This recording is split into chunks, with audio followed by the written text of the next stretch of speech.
Salutations, c'est Richard, bienvenue sur Tranche de Vie. Les amis, aujourd'hui je suis heureux, il y a du soleil, c'est le printemps et je vais goûter du vin. Donc, on est dans le Lot, sur la commune de Pérille, petite commune de caractère, et on est plus précisément au château de Pérille.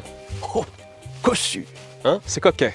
Je vais vous en parler un petit peu plus longuement plus tard, mais trêve de bavardage, je sais pourquoi vous êtes là, vous avez lu le titre. On n'est pas là pour enfiler des perles, ni des moules, d'accord? On va goûter des vins de célébrité, et quoi de mieux les amis que d'avoir une sommelière pour faire une dégustation de vin. C'est encore mieux, quoi. Et ça tombe très très bien parce qu'on en a une sous la main, elle s'appelle Émilie, elle nous attend juste à côté.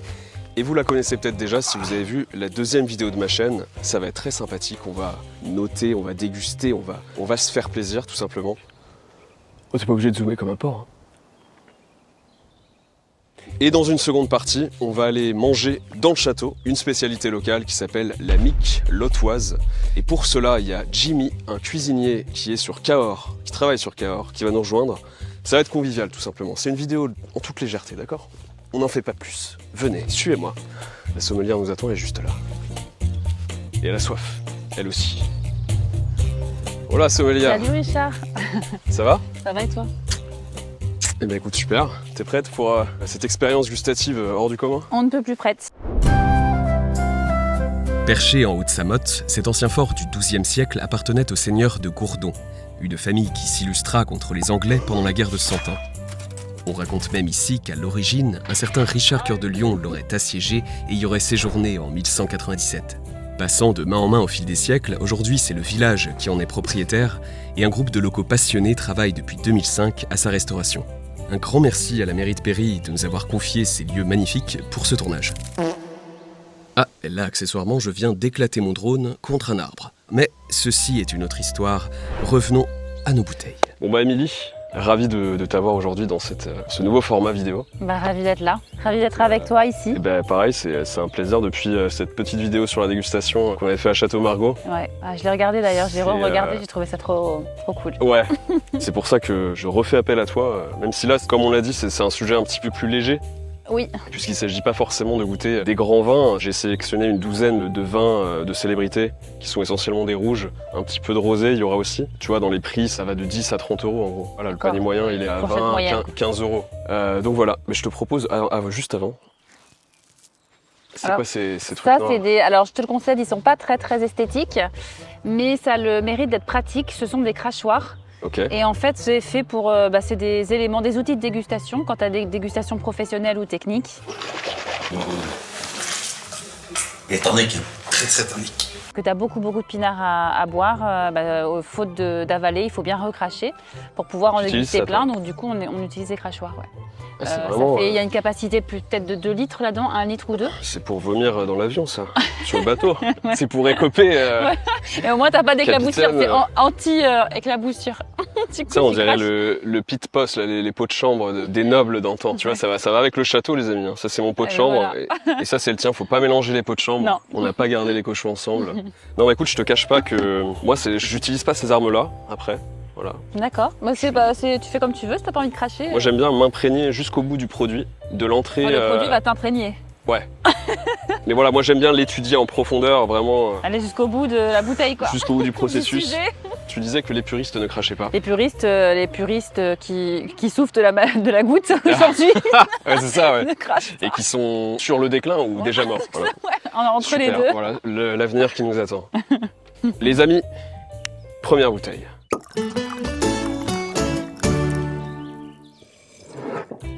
Alors Émilie, je te propose, pour commencer, comme il fait chaud, je te propose de te rafraîchir tout simplement. Avec un plaisir. petit rosé. Allez. Alors, je vais te donner un indice. C'est le rosé du Tony Stark français. Tony Stark français. Est-ce que ça te dit un truc? Ça te dit rien? Déjà, moi, Marvel, ça fait 1 et de 2, tout ce qui est technologie, tout ça, c'est pas trop mon radar. C'est un mec qui ressemble trait pour trait à Tony Stark. Physiquement? Les versions françaises, ouais, physiquement. Jean Dujardin? Non, arrête, non, tu peux pas dire ça. Non, je sais pas, y a rien qui vient à l'esprit. Il a joué dans Le Boulet, il a joué dans des films que je n'ai pas vus, parce que je regarde pas. Le Boulet? Il a joué dans Le Boulet, ouais, avec Poulvord, il me semble. Danny Briand? Non. Quand je vois tes yeux. Non, pas du tout.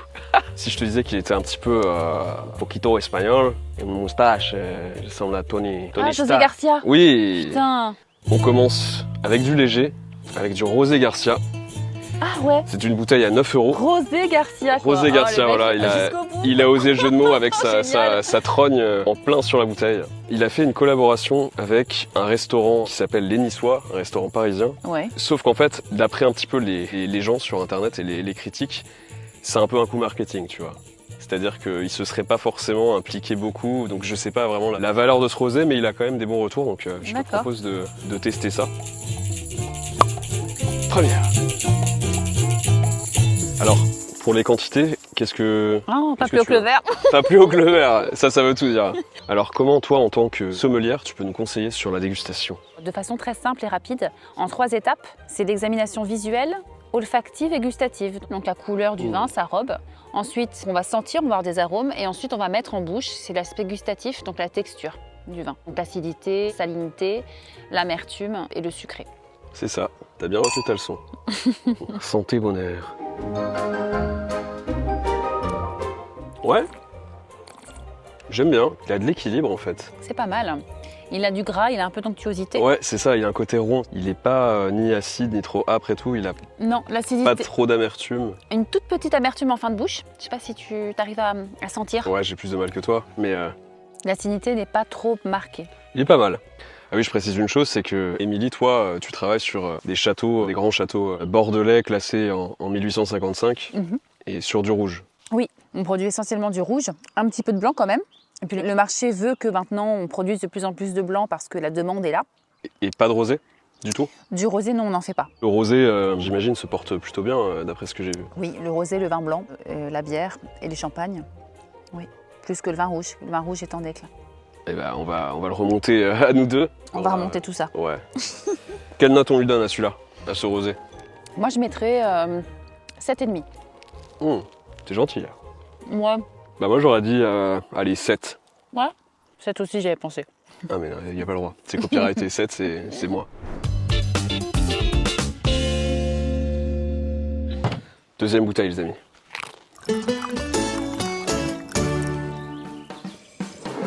Nous avons quelqu'un de très très connu, très talentueux, de blond, que je qualifierais d'éphèbe, de guerrier.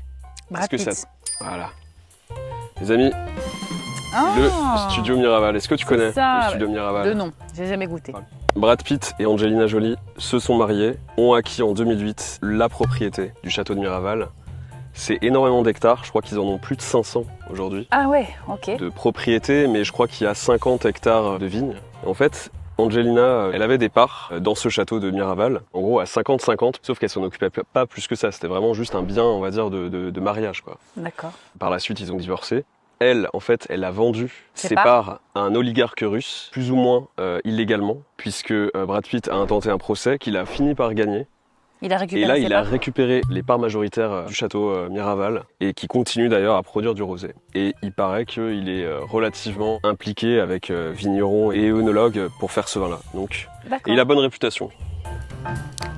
Ah, comment ils font les professionnels? Ils font comme ça? Ça, c'est à l'italienne. Ouais, ça, c'est un peu trop... El vino de madame. C'est très très clair, hein. Presque transparent. Ouais, j'avoue, on dirait de l'eau minérale. Alors le nez, c'est trop marrant, on est vraiment sur des arômes fermentaires, comme le bonbon anglais, tu sais, l'arlequin. Ça, c'est vraiment... Ouais, t'as un côté acidulé, T'as un vu? peu bonbon, Ouais. totalement, ouais. Il faut juste que le cerveau se connecte au système olfactif. En fait, si tu veux, cette odeur-là que tu viens de décrire, j'y serais peut-être parvenu, mais au bout de longtemps, tu vois. Et après, une fois que tu mets l'idée dans l'esprit, c'est vrai qu'on sent tout de suite... T'as goûté déjà, tu m'as même pas attendu. Pardon, ouais, non. L'appel de Brad, quoi. Ouais, je peux pas résister. Et moi, je le kiffe, Brad, je peux pas le critiquer. Honnêtement, c'est dans mes acteurs préférés. Il y a 3, Snatch. il y a Fight Club, il y a Snatch, il y a Once Upon a Time in Hollywood, il y a Babylone, récemment, qui est excellent. Ouais. Moi, pour moi, c'est Snatch. L'incroyable histoire de Benjamin Button. Ouais. Il y a... en fait, Il est partout. Fight Club, on l'a dit. bien sûr. 3. La base, 3. Fight Club. Ouais. T'as vu, c'est pas pareil, hein. C'est vraiment différent. Ah ouais. oui. Mais alors, tu vois, moi, je vais te dire un truc. Je préfère celui-là Mhm. que Rosé, parce qu'il est plus... que Rosé, que Garcia, parce qu'il est... Il a un peu plus d'attaque, j'ai l'impression. Il est plus minéral. Oui. Non? Alors en fait, c'est pas le même profil. L'autre, c'était vraiment plus sur l'onctuosité, c'était très souple en bouche. D'accord. Alors que là, on a un vin qui est beaucoup plus nerveux, avec voilà, l'acidité plus marquée, plus sec, avec des petits tanins aussi en bouche. Donc c'est un vin qui est rafraîchissant, frais et qui se boirait bien, qui se boit plus, je dirais plus ou à l'apéritif quand il fait très chaud, tu vois. Ouais. Voilà, mais au bord d'une piscine, quoi, en pool party. Alors que l'autre, c'était plus un rosé de table en fait. On disait que Brad Pitt c'était quelqu'un de très stylé parce qu'il avait joué dans 3, il a joué dans plein de trucs, il a joué dans Fight Club, il a joué dans Snatch. 3. Snatch. Snatch. Il joue Mickey. Mon chien, vraiment, il y a un chien, il aboie tout doucement à côté, tu vois. Il est là, ouais, tu vois, avec le cousin, on va faire les consoliers. Bon, ta gueule, chien. Ta gueule. C'est pas ce que je vais faire. Ta gueule, connard. Surtout que les gitans, en vrai, ils parlent pas vraiment. Enfin, au jour d'aujourd'hui, c'est un peu un cliché quand même. Fais gaffe à ce que tu racontes. Ils parlent pas vraiment comme ça. Moi, j'aime bien les gitans. D'ailleurs, dédicace à tous les gitans. Je dédicace à tous les gitans qui nous regardent. Partageons un studio Miraval ensemble, si vous aimez. C'est un rosé qui vaut 10 € celui-là. En gros, l'autre, pour moi, il est un peu en dessous. Donc ouais, l'autre, je le mettrais plus à 6,5. Je le baisserais d'un point. Et celui-là, je le mettrais à 7, 7,5. Il est plus rafraîchissant alors que l'autre est un peu plus lourd. Enfin, je veux dire, on y revient moins que là. Là, on y revient, quoi. Ouais, je suis assez d'accord. Hein. Ouais, je mettrais 7. 7 à lui et 6,5 au précédent. Ouais. Troisième vin, les amis.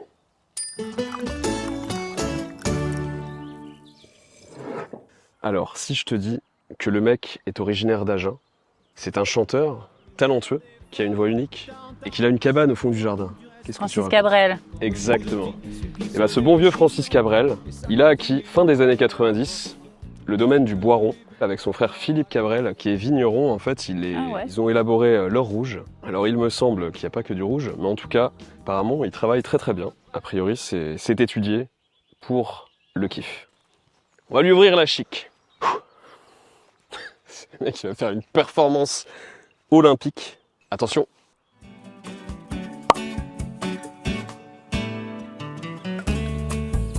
Et alors, pour ta gouverne, ça vaut 15 € la bouteille.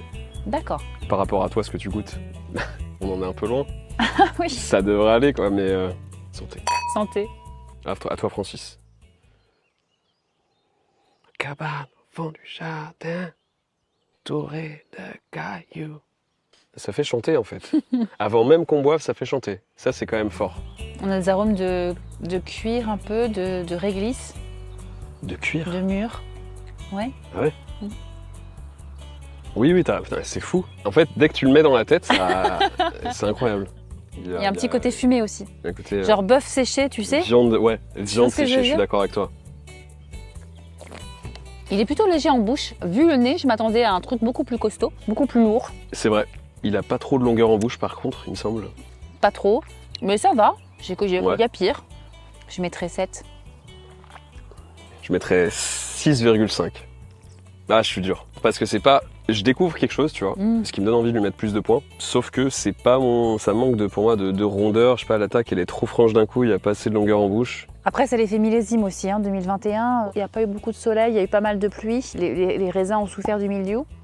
Donc c'est un vin qui est plutôt très léger. C'est pour ça que tu sens moins peut-être le côté fruité et alcooleux, mais plus le côté un peu acide, amertume et les tanins. Totalement, c'est ça. Après, il faut savoir que des vins comme ça, il faut les oxygéner aussi. Il ne faut pas hésiter à les carafer parce que ça va fondre un petit peu les tanins et ça va prendre un petit peu en volume. Les amis, tout simplement, vin suivant. On est dans le sud déjà, dans le Midi, dans le Luberon par là, tu vois. Il y a un domaine viticole où tu pourrais presque apercevoir Maximus qui cueille des grappes dans les jardins de l'Élysée. Russell Crowe. C'est pas loin. L'autre, Joaquin Phoenix. T'es dans l'univers, mais c'est pas, mais t'y es pas pas le bon casting. C'est pas forcément un acteur. C'est une célébrité, au moins aussi célèbre que Russell Crowe ou Joaquin Phoenix. Mais c'est l'univers de Gladiator? C'est lié à l'univers de Gladiator, ouais. Ok, si je te dis Alien, Blade Runner... Donc c'est un réalisateur alors? C'est un réalisateur. Alors là, je suis nulle en réalisateur. C'est Ridley Scott. Ah, ok. Donc notre cher Ridley Scott, Alien, Gladiator, Blade Runner, Seul sur Mars, et j'en passe, et des meilleurs. Il a, fin des années 90, acquis le MAS des infirmières en Provence. Un MAS, c'est une ferme provençale, c'est une ferme dans le Midi. Est né en 2009, le premier millésime, La Source. Il l'a appelé La Source. On va goûter tout ça. C'est parti.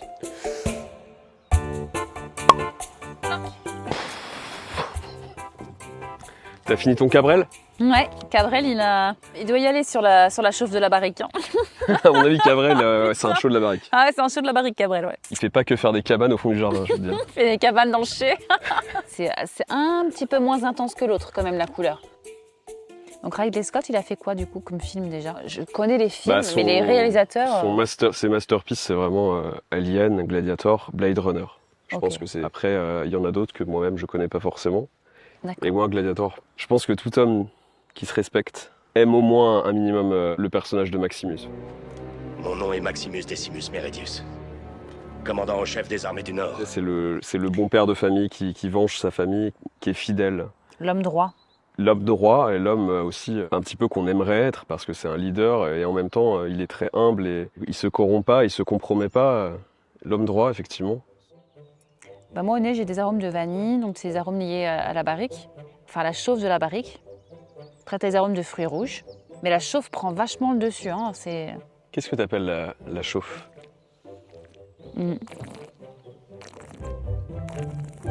Moi je l'adore. Le concert. Pardon. Magnifique. En fait la chauffe c'est quand on fait une barrique, en fait quand on plie les douelles de la barrique, quand on la cintre, eh bien, il faut la mouiller et la chauffer pour pouvoir plier le bois. Une fois que tu as cintré ta barrique, tu la réchauffes aussi avec une flamme plus ou moins grande et d'une durée variable. En fait, c'est comme une tartine que tu grilles au grille-pain. Plus tu la grilles, plus tu vas avoir des arômes un peu plus intenses et plus fortes. Ça va donner des arômes comme le clou de girofle qu'on a eu chez Cabrel, de torréfaction, des arômes assez intenses. Et après, quand c'est un peu plus doux, c'est sur la vanille, comme ça, des épices douces. On sent beaucoup la vanille. Exactement. Moi, pour l'instant, c'était vraiment celui que je préfère. Et bien moi, tu vois, j'aime bien le nez, j'aime bien l'attaque, mais après la finale ne me plaît pas. C'est vachement acide et amer à la fin et c'est c'est court moi aussi. La finale est courte. L'attaque est sympa, mais ouais, l'attaque, je suis d'accord. Et c'est vrai qu'il est plus léger en bouche, donc je comprends. Combien tu lui mettrais à celui-là, sachant que la bouteille, elle vaut 20 €. Franchement, je lui mettrais 7. Allez, 7. Parce qu'elle vaut 20 €, que j'en ai goûté des au moins aussi bons pour moins cher. Moi, je mettrais 6, 6,5 parce que en fait, le nez est très plaisant, l'attaque aussi, mais c'est très court en bouche. Et puis, je trouve que c'est vrai que ça tabasse quand même au niveau. C'est un peu déséquilibré avec l'alcool. C'est vachement alcooleux finalement. On passe à la suite? Allez. Je arrose les plantes. Il y a deux options en fait. Allez, là ou allez.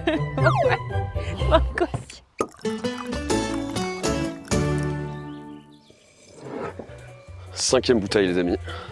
Changement de décor. Qu'est-ce qui se passe? Eh bien tout simplement, petit souci technique. Et puis ça nous va bien parce que finalement, on fait ça 1 mois plus tard. Le foie est réparé. Hein, parce qu'enchaîner 8 bouteilles, en vrai ça se fait. Ouais. Mais c'est du travail, voilà. Ouais. C'est un grand poète. Un grand poète français.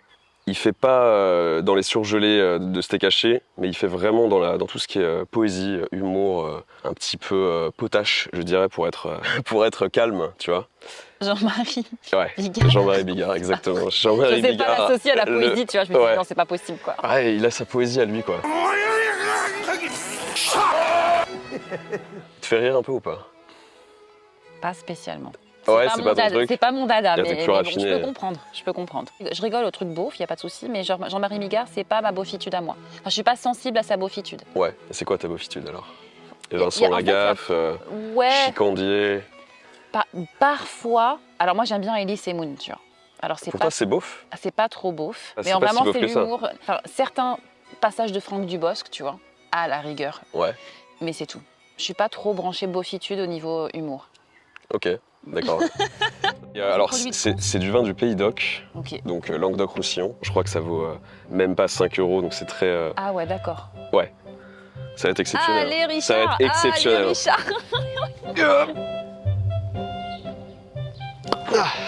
C'est parti.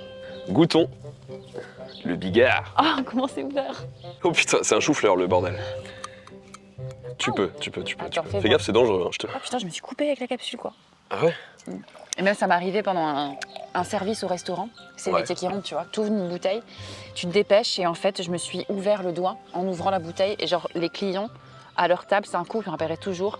Genre, le long de la bouteille, t'avais une goutte de sang qui coulait, quoi. Non. Ah ouais, t'avais donné de ta personne. Oui, je veux bien. Vraiment, ça l'a fait. Et tu devais garder la face. Ouais.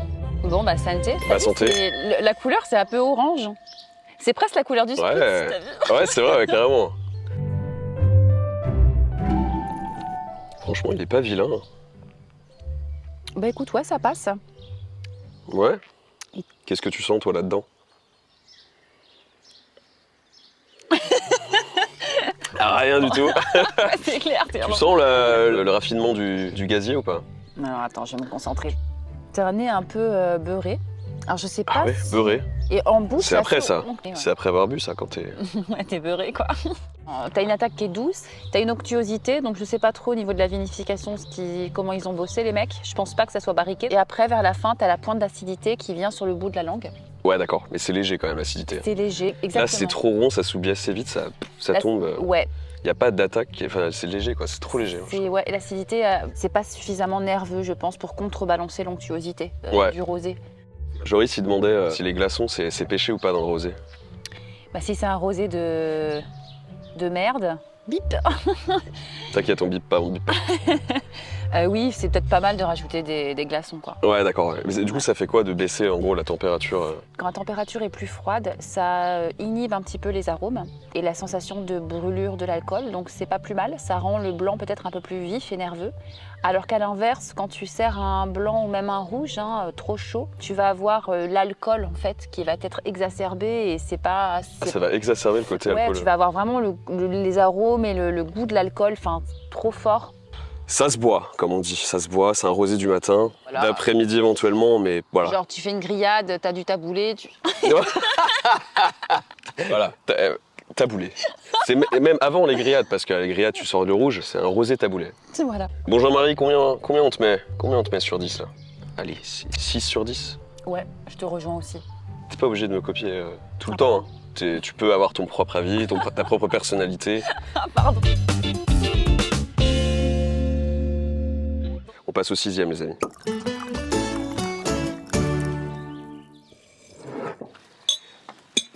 Oh, il y a un chien. Oh, le petit chien, il est là. T'as vu comment il est filou? On a un copain. Oh, le copain. Oh, le copain. Oh là là, le chien. Elle est trop mignonne, c'est Shelby. Le petit chien. Oh là là, le chien. Alors là, 16e bouteille, c'est du lourd, les copains. C'est du lourd. On est sur du rouge. Si je te dis le grand G, gros pif, poète bestial. Voilà, c'est rapide. C'est très rapide.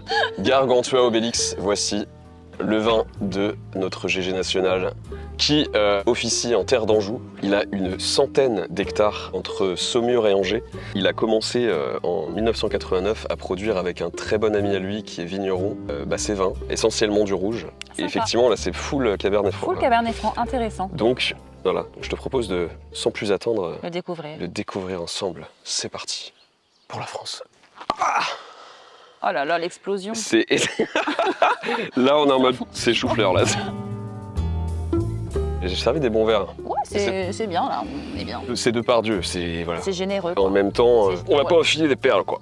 Moi, je découvre vraiment ce cépage-là. Je crois que j'ai jamais goûté de Cabernet Franc. Généralement, les vins en France sont assemblés.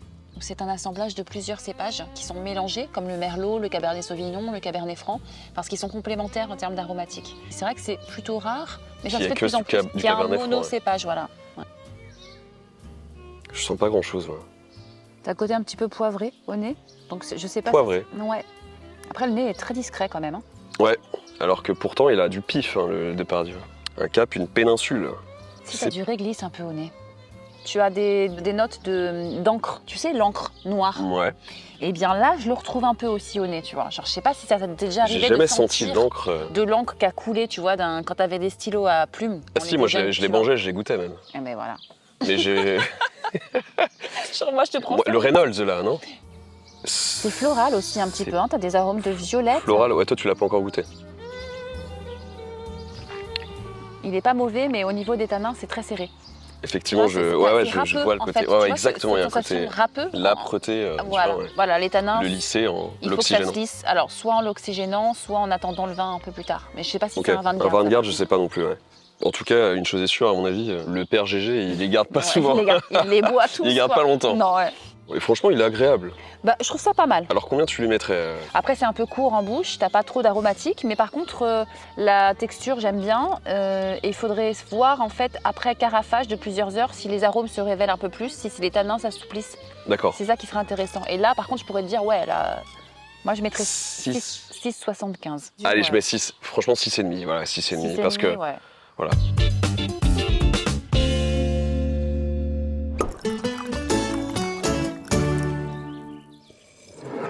Pour cette 7e bouteille, si je te dis néolithique, 3e ligne, poilu, sauvage, ça te fait penser à quelqu'un ou pas, ça? Chabal? Exactement. Bien vu, bien vu. C'est quoi qui t'a fait tiquer? Le truc préhistorique. Néolithique. On est dans le Gard, du coup, à Pugeot, à côté d'Avignon. Chabal, lui, il est originaire de la ville de Valence. Il est passionné des vins, et notamment des vins de la vallée du Rhône. Fin 2017, il décide de s'associer à une cave coopérative qui s'appelle le Cellier des Chartreux. Donc voilà, il a fait plusieurs gammes, du blanc, du rosé et du rouge. Nous, ce qui nous intéresse, c'est le rouge. On est sur un vin qui titre à 14,5%. Donc là, on passe sur une catégorie un petit peu plus péchue. 2023 en plus. Là, ouais, comparé aux autres, celui-là, je crois que c'est le plus jeune. Oui.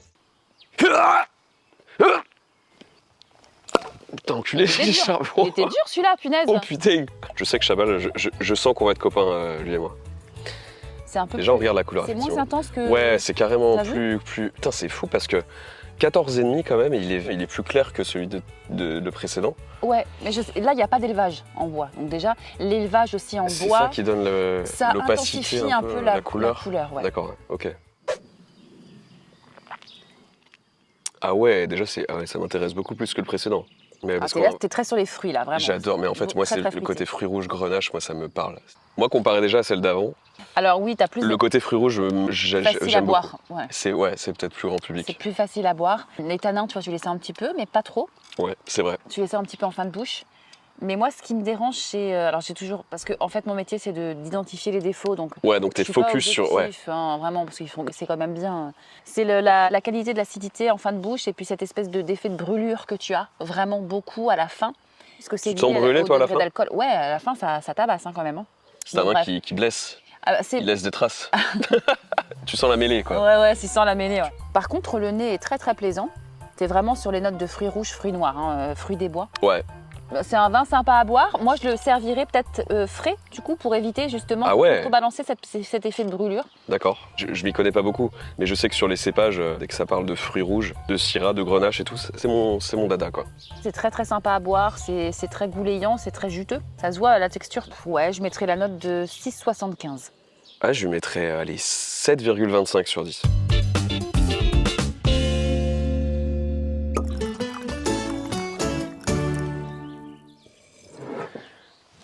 Pour cette dernière bouteille, on est face à un acteur et réalisateur américain, grand copain de Depardieu. Il a joué dans Les Misérables avec Depardieu. Il a joué notamment dans Les Liaisons dangereuses. John Malkovich. Ouais, c'est lui. Bien vu. Yes, okay, bravo. Bien joué, bien joué. C'était un sans faute, quoi.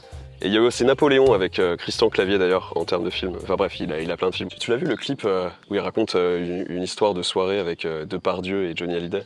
Et après 30 minutes, il m'a demandé mais tu as pas faim? On a bu. Il a crié mais tu ne connais pas Johnny? Johnny Hallyday. Et vous avez pris la moto? Oui. Il est minuit, je sais plus, il avait un vol le lendemain. Et il lui propose tout de suite, il sort les gros plateaux de charcuterie et tout. Et lui, il est là, il est tout un peu timide, reculé. Mais Gérard, j'ai déjà mangé. Enfin, ouais, je savais pas qu'il connaissait Depardieu, tu vois. Ouais. Les 7 quels de Lacoste. Notre cher John Malkovich, il a débuté le vin en 2008.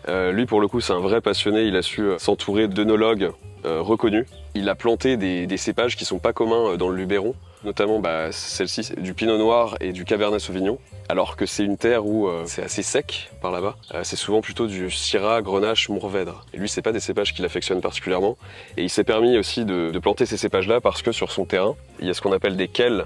C'est des sources d'eau, tout simplement, qui vont éviter à la vigne de trop se dessécher, quoi. D'accord. Ah, c'est bon. T'as la veine là qui ressortait. Ouais, la veine du front, les amis, c'est très important. Parfait. Il a une belle robe en tout cas, j'aime bien. Un peu comme le rouge rubis, tu sais.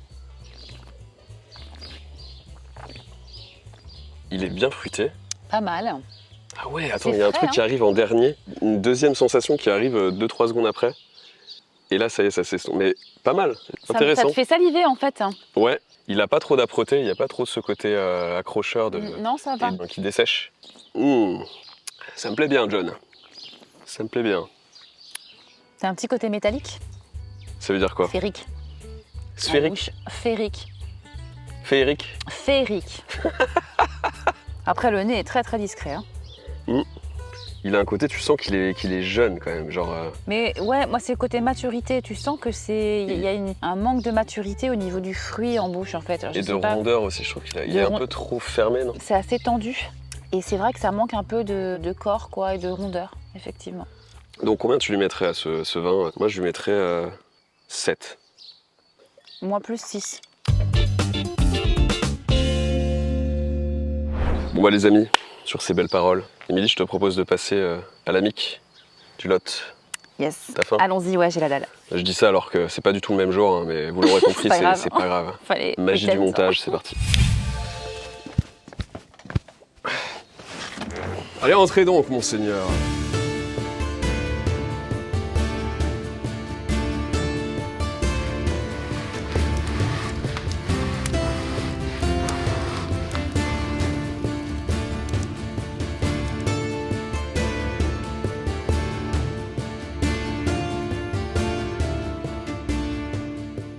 Bon bah les amis, je vous présente Jimmy, que je viens de rencontrer aujourd'hui. Tu es restaurateur, enfin tu es, cuisinier sur Cahors, c'est ça? Sur Cahors, oui, dans un restaurant, dans une brasserie.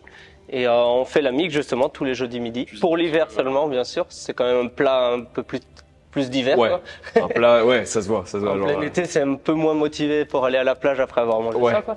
Ouais, dans ton restaurant, tu fais des plats un petit peu cuisine du Lot, c'est un peu... On en fait aussi. C'est une brasserie, donc on a tout ce qui est burger, on a un plat du jour, etc. Mais on a une t'as un carte de burger suggestion. au foie gras, c'est ça? Toujours, bien sûr. Ça, alors ça va être... Ça a l'air terrible. Le Carcino, ouais. Il mange bien dans le Quercy. Hein. Tu vois, moi, ce qui se passe là, ça me parle. Tu vois, Ah bah, c'est un sûr, peu gras, tu vois, qui a du caractère. Ça sent la campagne d'antan, ça sent le Moyen-Âge. C'est ça. Ouais, Ça a l'air bon. Et oui, il faut avoir faim par ici. ouais, c'est pas un pays de maigres. Moi, je dis par ici. C'est pas un pays de végétariens et de bobos qui mangent des graines, c'est ça? Il y en a toujours partout, ouais. mais c'est en voie de disparition par ici. Voilà, c'est pas une espèce protégée forcément. C'est ça. S'il y a un tir supplémentaire hors quota, bon, on tolère. Ça va. Bon alors Jimmy, raconte-nous un petit peu qu'est-ce qu'il y a dans l'amique, qu'est-ce que c'est, d'où ça sort? Alors l'amique, c'est un plat qui est typique des campagnes françaises, surtout le sud, quoi. Ok. À l'époque, le four, il était plus dur à allumer que maintenant, avec juste un petit bouton que tu as à tourner. Il fallait faire le feu, fallait tout mettre en place, le maintenir, l'entretenir. Et du coup, ils faisaient pas du pain tous les jours. Mais ça n'empêche qu'ils en mangeaient tous les jours. Okay. Donc quand ils avaient plus de pain et qu'ils voulaient pas rallumer le four, ils mettaient carrément leur pain à cuire dans le bouillon comme ça, et ça donne l'amique, quoi. D'accord, donc c'est une pâte à pain cuite dans du bouillon. Voilà, c'est ça. On démarre le bouillon avec les carottes, les patates, le navet, le poireau, les choux et le petit salé. Tout cuit ensemble. C'est quoi le petit salé, tu peux rappeler? C'est de la palette de porc qui est au sel. Ça, ouais. On le dessale avant de le mettre. L'idée, c'est d'avoir un bouillon qui a beaucoup de goût et qui va servir à cuire le pain qu'on va disposer dessus. Oui, parce que le pain n'est pas trop détrempé, il reste moelleux, justement. C'est ça. Bah, les bouillons, moi déjà, ça me parle. Ah bah, c'est les repas du pauvre, bon. en fait. Les bouillons, les potés, les saumons, c'est ça. Ouais. Alors, j'ai pensé à ce que m'avait dit Maurice. Il m'a dit, dans le Lot, donc, quand les personnes se réunissent et font un banquet, là, je sens mal de tout le monde a son couteau. Tout le monde a son couteau. C'est vrai que souvent, chacun. Et moi, je me suis dit, je vais ramener mon couteau aussi, tu vois. C'est vrai que de toute façon, c'est toujours pratique d'avoir un couteau. C'est toujours pratique, je suis d'accord avec toi. Toujours un truc à couper ou quoi. Il y a toujours un apéro furtif qui peut arriver à tout moment. Il faut être prêt à couper le saucisson. Mais du coup, Jimmy, quelles sont les autres spécialités Du Lot. Déjà ici c'est beaucoup le canard, donc tout ce qui est à base de canard, magret, confit principalement. Souvent dans plus de campagne, et ça c'est pas un plat qu'on sert en resto, ils font souvent une sorte d'événement des os de canard. En fait, quand ils tuent les canards, qu'ils les préparent tout, il y a toujours, on retire le magret, on retire le confit. Une fois qu'on a retiré tout, il y a encore de la chair dessus au niveau de la fourchette, au niveau de plein de petits recoins où il y a encore de la viande. Ils cuisent tout. Et ensuite, c'est servi en plateau et on est tous là à rogner. C'est très convivial, tout le village qui se retrouve un peu. Ah d'accord, ok. Je crois que c'est toi qui m'avais parlé du fait que les Américains ont en quelque sorte sauvé une partie de nos cépages français. Alors, tu dois faire allusion au phylloxéra. Donc, le phylloxéra, c'est une maladie, c'est des puces, c'est des pucerons qui s'attaquent aux fleurs et aux racines de vigne, mais c'est beaucoup plus néfaste quand c'est attaqué aux racines. Ça tue la vigne en 3-4 ans. Et donc, ces pucerons ont été exportés par maladresse des États-Unis fin 19e. Et donc, ça a été une calamité fin 19e. Et le vignoble européen a été entièrement, presque à 99% détruit. 99%. Ouais. Alors, je sais plus. 99%. Ouais, mais en tout cas, c'est énorme. Ça a été énorme. Et donc, ils ont essayé plein de stratagèmes. Ils ont souffré les sols pour essayer de tuer le puceron, mais ça n'a pas fonctionné. Ils ont même inondé. Là, ça a fonctionné, mais bon, c'était pas terrible. Et en fait, la solution qu'ils ont trouvée la plus viable, ça a été d'utiliser des porte-greffes américains, donc qui étaient résistants au phylloxéra. Donc en fait, tu as le pied enterré de la vigne et ils ont été faire une bouture, ils ont mis un greffon par-dessus. Et comme ça, donc c'est pratiquement tout le vignoble européen et français est planté à des porte-greffes américains. On leur a mis des chaussures américaines. Voilà. Bon, merci les ricains. Pas merci pour McDo, merci pour le vin, au passage. Alors moi, je reçois des gens qui viennent de partout dans le monde. Et parfois, alors je ne veux pas catégoriser une certaine... Non, mais tu peux te lâcher, c'est bon, vas-y. Nation asiatique. On ne peut pas entendre ça. Moi, il n'y aura pas de disclaimer. Attention, au risque de choquer. Attention. Tu es libre. Non, alors attends, je Mais dans le respect, libre, mais dans le respect, voilà. Des Chinois, par exemple, pour ne pas les citer. Ils arrivent déjà, pour eux, le vin, un château, c'est comme si nous, on va là-bas, on découvre... C'est Disneyland. C'est Disneyland, enfin, ils ne connaissent pas, tu vois, c'est complètement... Et c'est pas dans leur culture, en fait. Oui, je comprends. Ils n'ont pas l'espace pour mettre ça. Et même le goût du vin, tu sais, le goût du cuir, un peu de sous-bois, c'est des choses, ils sont pas familiers avec ça, en fait. Heureusement, il y a des Chinois et des Asiatiques qui sont éduqués, qui aiment le vin. Je ne fais pas une généralité. Mais en tout cas, j'ai eu des aventures avec des Chinois où ils venaient, ou par exemple tu leur sers un grand cru, ils rajoutent du coca dedans. Ou alors, non, arrête. Non, arrête. Alors ils sont là. Je travaillais dans un restaurant gastro, on avait justement une table de Chinois. On leur sert le repas et tout, et entre deux, à un moment, on sert un peu d'eau chaude avec une tranche de citron pour se rincer les doigts. Et ils se sont tous regardés comme ça, genre qu'est-ce que c'est que ça? Et ils ont pensé que c'était un thé. Alors ils l'ont bu.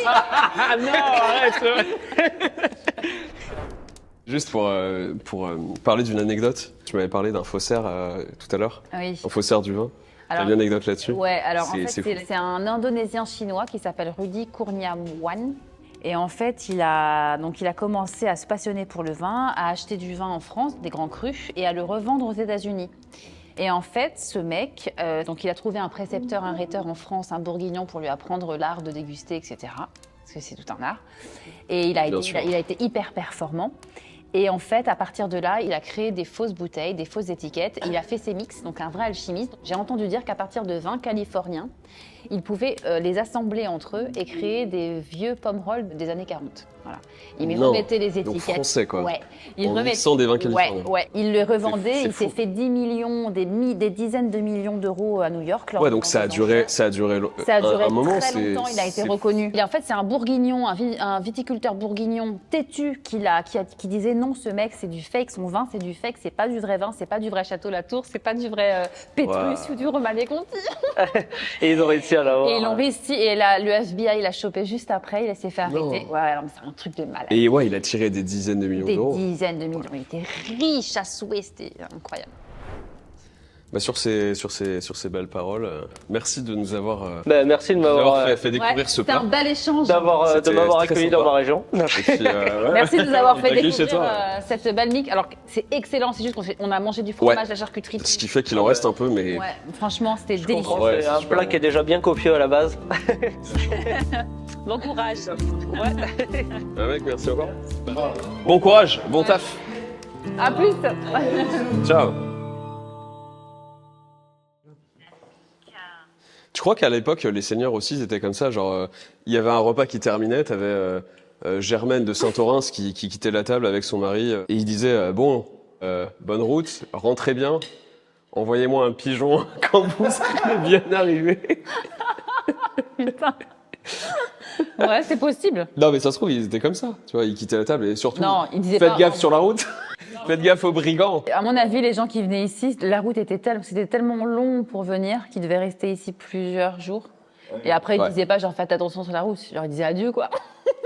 Ouais, c'est ça. Genre, on se reverra jamais. Genre, lui, il va mourir à 40 ans ou l'autre, il sera Non, mais tu sais quoi? Sur la route. C'est super juste ce qu'elle dit. Mais t'as raison, sur ça, clairement. Mais oui. Je pense qu'ils étaient vachement plus fatalistes. Les maladies, la nutrition, les famines, Mais tout. les guerres, les brigands brigands. sur la route. Donc, oui. effectivement, c'était plutôt. En fait, c'est ça. C'est l'époque des adieux plutôt que des au revoir. Ouais, je pense que c'était un moment. Je suis d'accord avec toi. Je sais pas comment ils devaient vivre leur amitié. Enfin, ça devait être Ils vraiment. disaient adieu, très l'époque des particulier. adieux, le Moyen-Âge, époque d'adieu.